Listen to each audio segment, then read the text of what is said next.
Hello বন্ধুরা, আসসালামু আলাইকুম। আজকে একটা শর্ট ভিডিও নিয়ে আসছি আপনাদের সামনে। এটা হচ্ছে একটা বিল অঞ্চল, চাপড়া বিল বলে। ঠিক আছে, এটা হচ্ছে বাসাইল উপজেলা এবং মির্জাপুর উপজেলার মাঝখানটা। এবং এটা আমি যেখানটা আছি ঠিক বর্ডার এবং মৌজার শেষ সীমানা। তো আসলে দেখে খুব ভালো লাগলো, কারণ আমি প্রথম যখন আসছি এখানে, এই জায়গাটা খুবই শুকনো ছিল।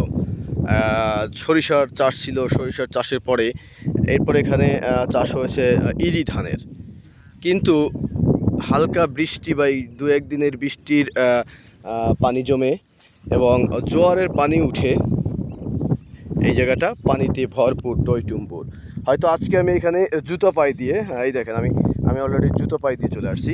আজকে হয়তো জুতো পায়ে দিয়ে আসতে পারছি, আগামীকালকে আসা যাবে কি না বলা যাচ্ছে না, কারণ এই জমিটায় প্রচুর পরিমাণ পানি উঠতেছে। প্রত্যেকটা প্লটে পানি উঠে আসতেছে। মূল বিষয় হচ্ছে এটা আসলে ভ্রমণের জন্য বলছি। আমার কাছে খুব ভালো লাগতেছে দৃশ্যটা। হ্যাঁ, মনে হচ্ছে কোনো সমুদ্রের পাড়ে চলে আসছি। খুব মজা লাগতেছে। পানির দোল, বাতাসে পানির দোল, যেটা ছোট ছোট ঢেউ, চোখ জোড়ানো একটা দৃশ্য, মনোরম দৃশ্য। এবং প্রচুর বাতাস, এত সুন্দর বাতাস, এত মিষ্টি বাতাস, আসলে কল্পনার বাইরে। যদি কেউ কখনো সময় সুযোগ পান, এই জায়গাটা বর্ষাকালে এসে ঘুরে যাবেন, ভালো লাগবে, খুব ভালো লাগবে দেখবেন। এবং এখানে কিছুদিন পরে নৌকা চলা শুরু করবে। কেউ মাছ ধরবে, কেউ অন্যান্য কাজ করবে। এবং বাড়ি থেকে রাস্তায় ওঠা, রাস্তা থেকে বাড়িতে আসা যাওয়ার একমাত্র উপায় হচ্ছে নৌকা। ঠিক আছে, তো বন্ধুরা, আমার খুব ভালো লাগলো, তাই ভিডিওটা শেয়ার করলাম। যদি আপনাদের ভালো লাগে, লাইক, কমেন্টস বা শেয়ার করে অবশ্যই পাশে থাকবেন ইনশাল্লাহ। আর আপনাদের ইন্সপায়ারে আরও সুন্দর সুন্দর ভিডিও উপহার দেওয়ার চেষ্টা করব, এটা হচ্ছে মূল কথা।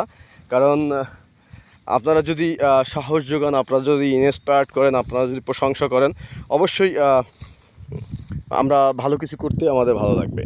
এই জমিগুলো এখনও শুকনো আছে। ওই যে রাস্তাটা দেখা যাচ্ছে, এই রাস্তাও প্রায় রাস্তা ছুঁই ছুঁই হয়ে যাবে এই পানিটা, নাকি স্থানীয় লোকদের কথায়।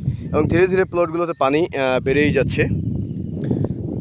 আমি আরেকটু জুম করে আপনাদেরকে দেখাই, দৃশ্যটা কত সুন্দর লাগতেছে। হ্যাঁ, আমার কাছে অসাধারণ লাগতেছে। মাথার উপরে আকাশ, নীল সাদা মেঘ আকাশ, এবং জমি এগুলো সব পানিতে। এগুলো কিন্তু